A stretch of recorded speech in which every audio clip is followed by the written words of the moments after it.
What is happening, y'all? My name is FightinCowboy, and welcome on back to our Elden Ring guided experience. This episode is going to be the start of the Lakes of Liurnia, which could be considered the second zone of Elden Ring. It's quite a large zone, and one of the first things we're going to be doing is getting the map uncovered. So pretty much everything you can see in frame now, with the exception of that spiky mountain way in the distance, is part of this zone. So just to give an idea of just how big it is. The map is going to expand quite a bit, and we're going to take care of that. But for now, the very first thing we're going to do is run right on over to this church that we can see right over here, and we're going to pick on up another sacred tier.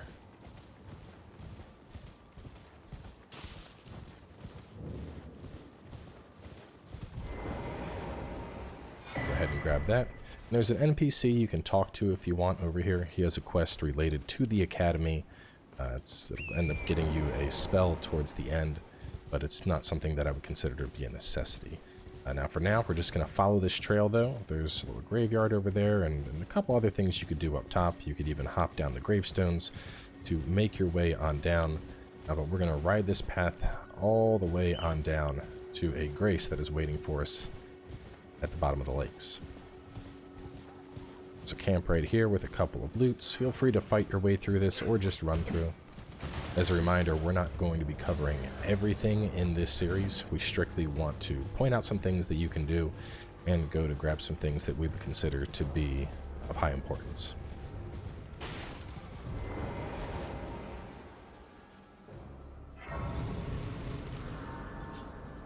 Upon grabbing that grace, we're going to go ahead and reset to make sure those enemies behind us aren't following. Now over here, this merchant, definitely a good one to talk to, has quite a few things that are worth picking up that I'd like to point out real fast. The lantern, if you didn't get before, and he also has some smithing stones, both tier 2 and tier 1, which is nice. And then over here we have a cookbook. In particular, this one lets you get access to the crystal dart, which is pretty useful, so that is something I think that is worthwhile to grab. Besides that, we got a 100% physical shield here if you don't have one yet. Another thing to take into consideration. But pulling up our map, we can see our very first map marker right over here, and that's going to be what we're getting right now. So just run right on over to get that first one.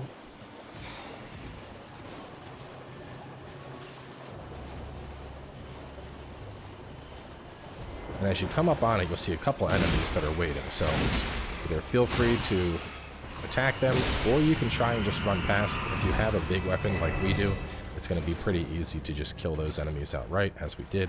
But otherwise, you might just want to grab the marker and then be on your way. From here, we are going to head on up towards this way, and we're going to be picking up another map marker. So for now, just looking at our compass, we're going to head northwest. We're not going to mark anything. We're just going to keep things straight northwest, and we should see a grace in just the moment that we'll be able to grab. There we go. Go ahead and grab that.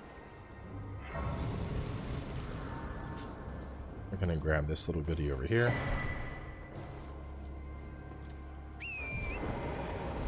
And then we're going to continue heading northwest, right past the Layskar ruin. You can run on in here if you want, but we're not terribly worried about this for now. Because we just got to the zone, one of the first things that I think that's worth doing is running through the zone and getting the map markers, so that anytime you open the map, you have an idea of where you're at. Now for now, we're just going to keep going northwest. We don't have a set direction just yet. We're going to be heading on over towards the academy in just a moment. But for now, we're heading northwest, and over here, we have another grace on this island we can see.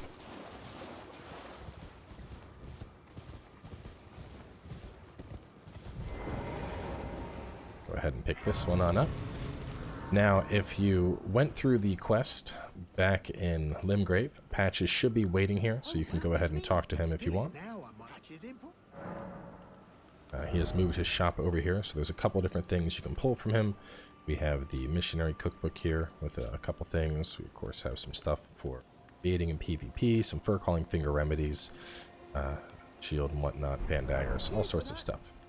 But what we're going to do next is pull up our map, and we can see that this one we have the Guidance of Grace, and we're going to follow that. So let's just put a marker right around here, pretty much a straight line from that, and that'll give us an idea of the direction that we're going to go. And this is going to take us on over to a grace that's at the Academy. Now, as we run through this area, there are some crawfish in the water, and you should watch out for them. If you see a crawfish, give it a little bit more distance. You typically wouldn't think of a crawfish as being very terrifying, but they are one of the more deadly enemies in this area. And there's one right there, right now. You can see them just lurking in the water. If they are aggro, they will pop up and they will shoot a jet of water towards you. Here's another one right there. And we are just doing our best to avoid them. If you do aggro them, just keep on going. I wouldn't suggest trying to fight them, especially because the grace is right there. It'd be a little bit silly to get involved in that fight when the grace is so close.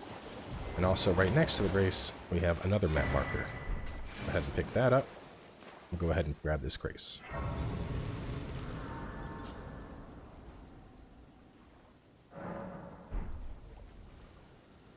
Alright. Now with the northern map found, we can see quite a bit more. Now, we are going to use a teleporter to shoot us way on over here. You can see just how much the map has expanded now. But we're going to run through, and right on over around here, there should be another grace we can get. It might actually be this one. It's one of those. Now, before you do this, there is a boss that can appear during nighttime. So I'd highly suggest you check the time.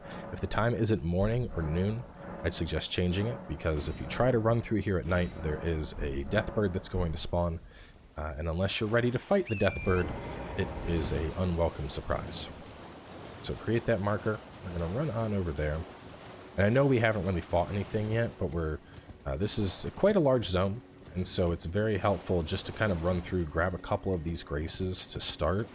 And that's going to make our traversal of it that much easier. Plus, once we'll have all the map markers uncovered, it'll be a lot easier for me to give you directions and for you to know where you should go.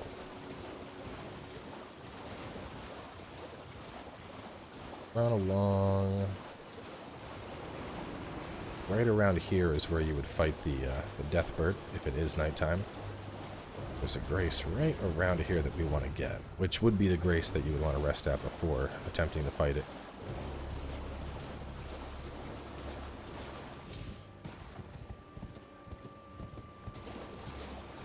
There it is.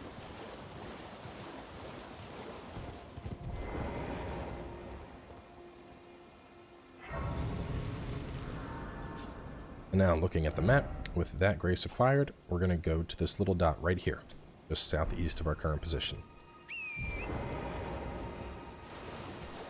Now this is a teleporter. There's a couple of these in the Lakes of Liurnia, and it's very similar to the teleporter that shot us across that broken bridge back over in Limgrave. And this one in particular is going to take us all the way to the far left side of the map. And by getting us over there, we gain access to another blacksmith.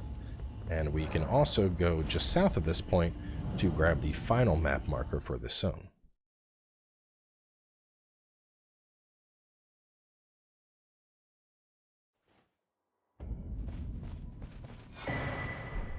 That's the map marker. Now there is a grace south we can get, but instead we're just going to run for the one that's north of here. Got my directions mixed up just slightly. Blacksmith we want is north. You can certainly go through these ruins if you want at this point and kill these enemies, but go ahead and attack this false wall. That'll open on up, and here is our grace. And this is the path you would take to get over to the area manor, which is another kind of mini dungeon in the zone. Over here we have E.G. Go ahead and talk to him. Well, I presume. Oh, I am an old cotto here, perhaps. You can use him to strengthen your stuff if you want. And he also will sell some smithing stone 2 and 4. Now you're going to find these in the area, but if you're using a weapon that needs somber smithing stones, having access to 1, 2, 3, 4, that's a lot of upgrades.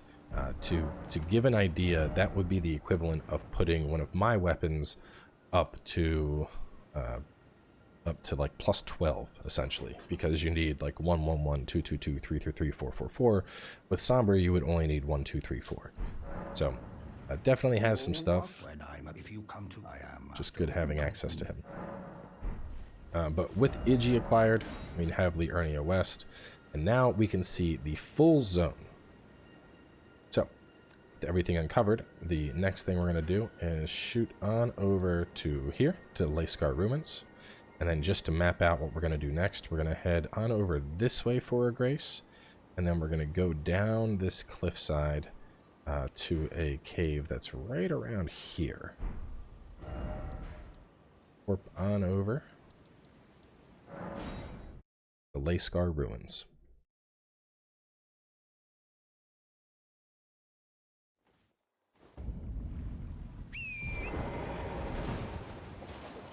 Right, now we're going to go northeast.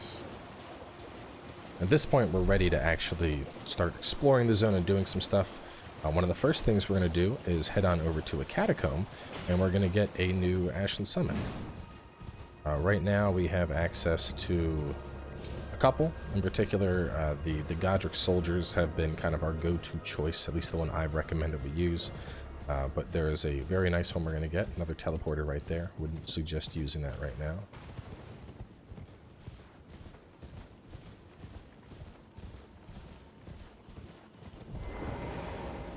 Our grace.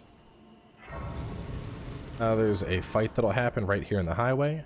If you go down this highway, there's actually a another boss that'll show up at night that you can fight right around here.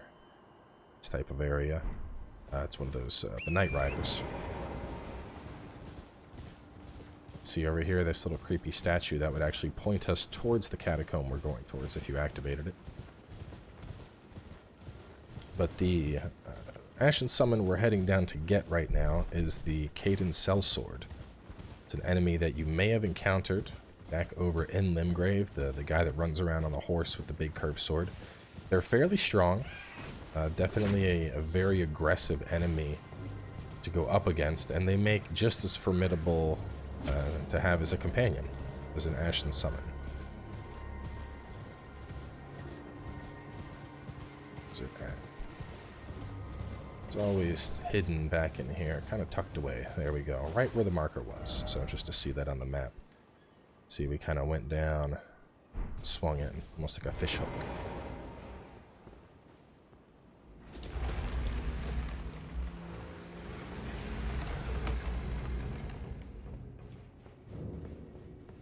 And welcome to the Cliffbottom Catacombs. Right. Climb on here.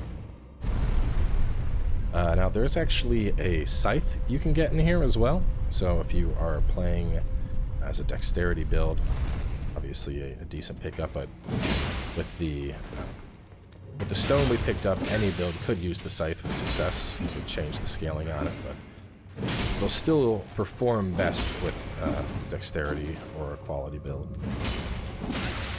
There is a scythe labor that works quite well for strength builds, but it's a little ways away.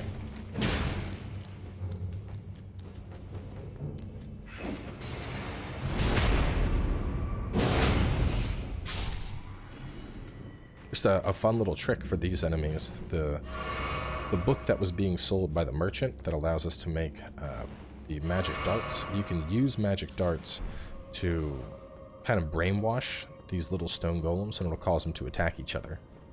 A nice little trick if you find them particularly annoying to deal with.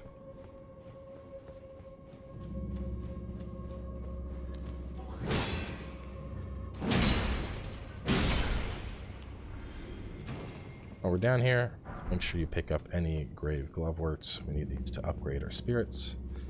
Now, that is what we're going to be getting to, but there are two different areas. So you can either go through this just how you would expect, follow the path along, and that's going to be what leads us to our scythe. But if we want to actually make it to the end, we need to drop down right here, and we can see we have an end waiting for us. So we are going to skip the scythe path if you want. It's very straightforward. You just follow through it.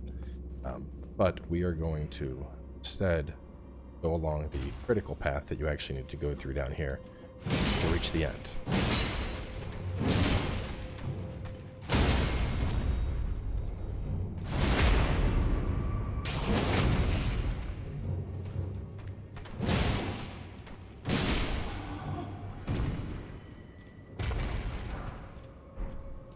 post.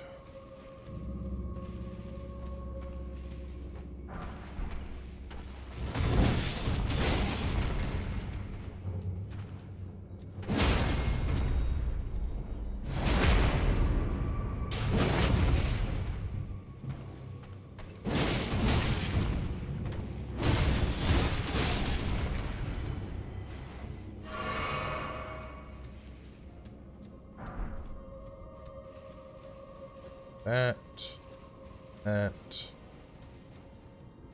and we'll grab that. All right, heading on along. Continue this way. See that guy right there. And yes, this is the trap one. So you can hit him with a dagger just to lure him, and then we're gonna hit this plate and get out of the way. And you can use this plate to deal with this guy almost entirely if you want.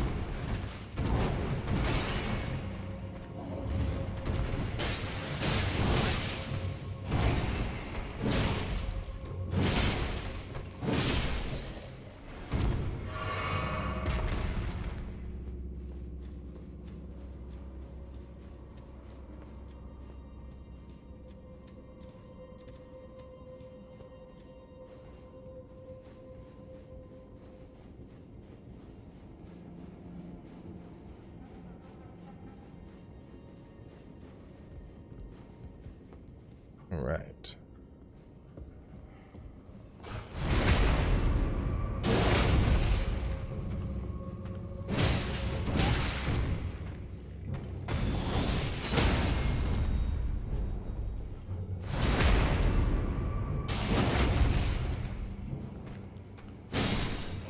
I love this weapon.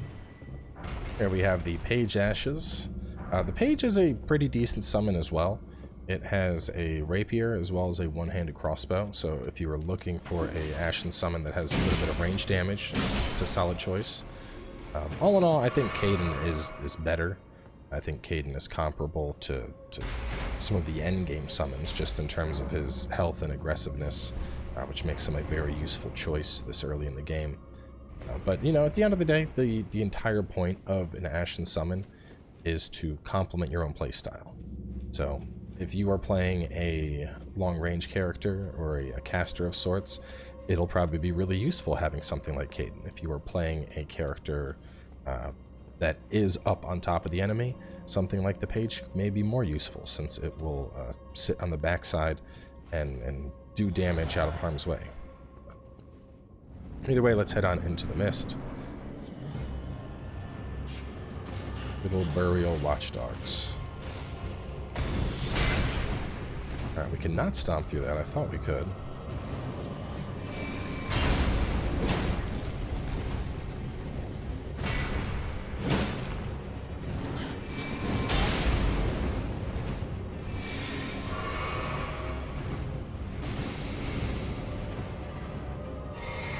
Alright. I absolutely hate the burial watchdogs. Rather annoying enemies.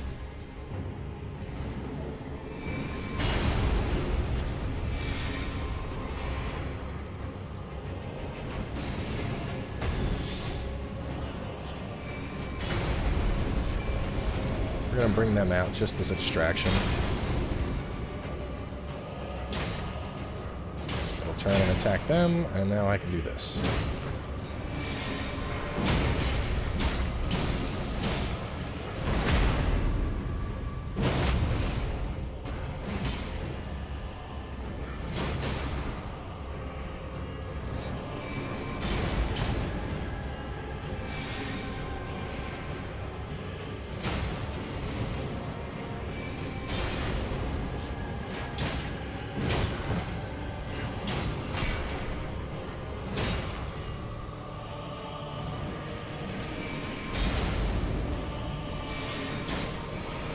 See how when it does these little things, we're just rolling out of the way.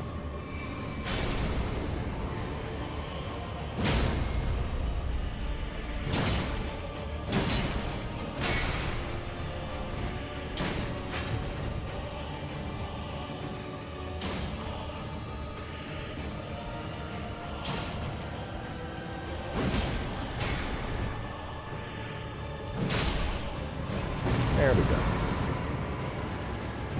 And with the Burial Watchdog down, we get the Caden Sellsword Ashes. So just pick up any of the root resin you see anytime you get to the end of one of these places, as it's always useful to craft with. And then we can head on out and return to the entrance.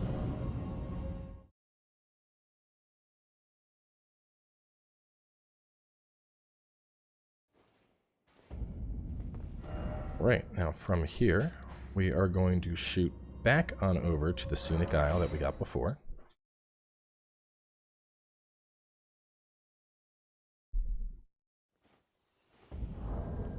And over here, we are going to put on the Caden Sellsword. Want to make sure we have enough. One thing to keep in mind is that there's different FP costs. So while this one only cost 54, this one costs 88 FP. You can see right now we only have 78 FP. So we are to go here and rest. Up. Let's see, that'll put us at 82. So we're going to go ahead and put a couple points into mine. We're just going to get that up to 88 so that we can have Caden along with us. Which won't take too much from where we're at right now. More than likely we'll go 4, 6, 8. So in 3 levels we'll have it. Now from here, we are going to go right on over to this little dot on the map. Just go ahead and mark that.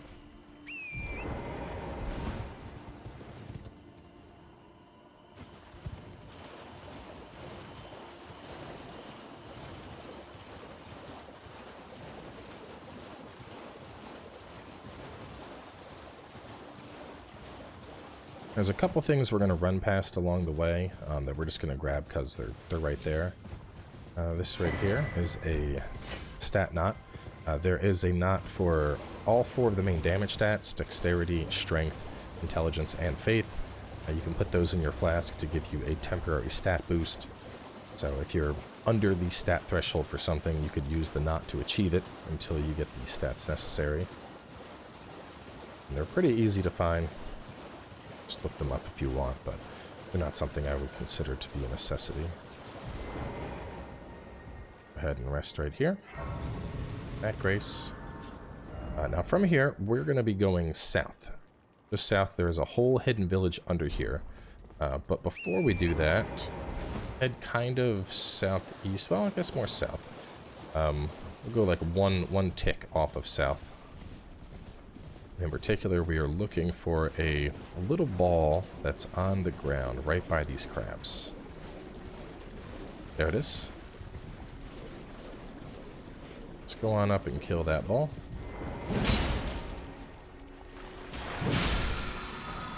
That gives us the Vow of the Indomitable, which is a very useful Ash of War that I'm going to explain in just a second here as we make our way on over to a new grace.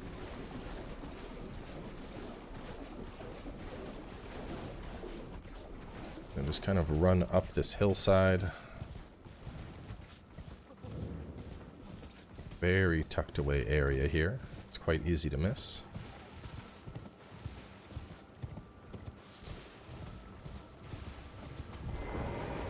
Over here, you will get a free larval tear. This is the key item that we use to respec our character, which we'll be able to do after taking down the boss of this area. Respecking allows you to reallocate your stat points. So, for example, let's say you are playing with the same weapon I am and you decide you don't like it. Well, you can take all those points out of strength and put them somewhere else. Try out a whole different playstyle. So, very useful.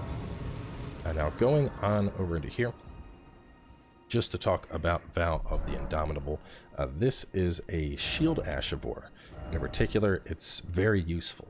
The way this is going to work, and this is great if you're somebody that's not comfortable with parries, when you use this Ash of War, what you do is you gain temporary invulnerability to everything. So you press it, and for that second while that effect goes off, you won't take any damage. It doesn't matter what, whether it's a giant boulder that's running you over, whether it's a giant laser beam coming down from a boss. For just that split second, you can avoid all damage. So it's a very, very useful Ash of War to have, especially for newer players. I'm gonna go on over and kill this guy.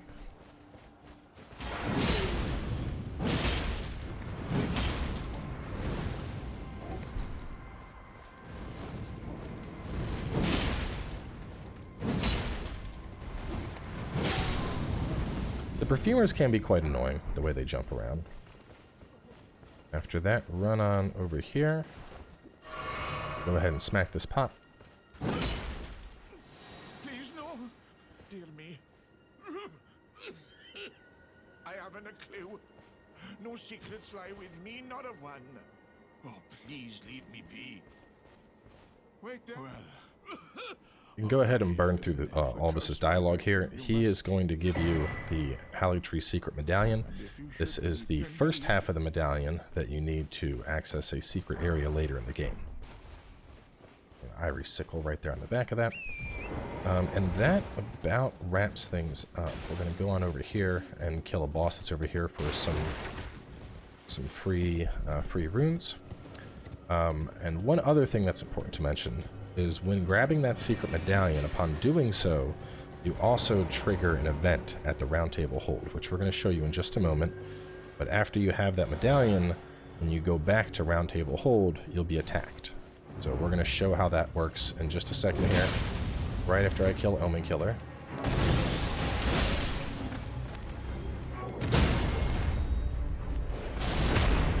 This enemy's not going to be too dangerous. You should be able to use him pretty easily, how we are right now. He has 2 dogs with him. I think the dogs are more annoying than he is, to be honest. Oh! Actually got us.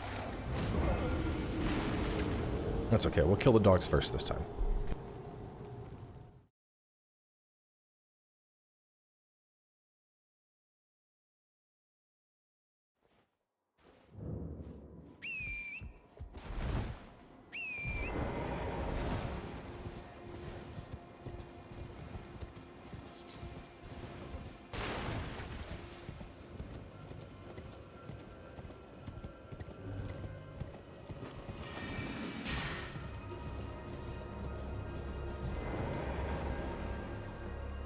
Go ahead and we'll pull them out.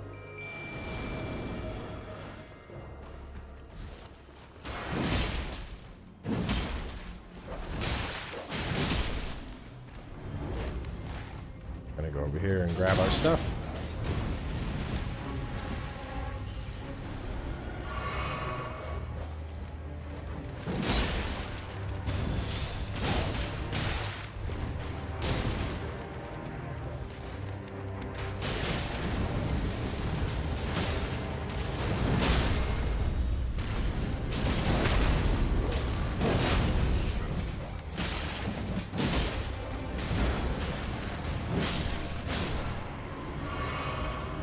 You've killed my guys, I've killed your dogs.